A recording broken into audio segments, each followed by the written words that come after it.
The made in India Citroen C3 has been spotted undisguised ahead of launch. The Spied car was identical to the model which was unveiled last September. Interestingly, the spotted car has additional chrome garnishing around the front turn signals, rear reflectors and on the tail lamps. This addition might be in favor of Indian consumers in mind, as we love lots of chrome detailing in the car.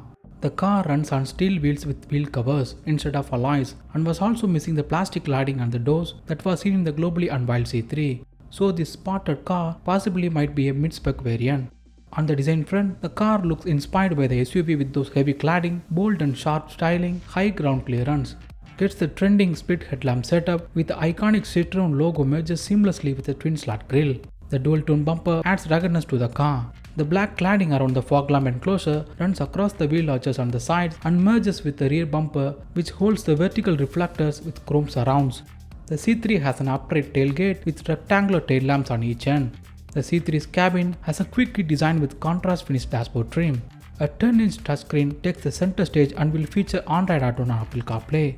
The C3 gets a chunky 3-spoke steering wheel with mounted controls and a digital instrument cluster. The trendy hatchback also gets outdated features like internal adjustment for the mirrors, manual aircon controls and front seats with integrated headrests. The C3 is expected to get a sole 1.2 Litre turbo petrol engine mated to a 5-speed manual and a 7-speed dual clutch automatic.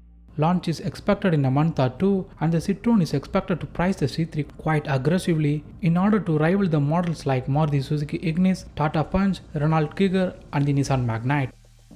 For more updates, stay subscribed to Auto Comparo and don't forget to hit the notification bell icon, as we don't want you to miss the latest updates from us.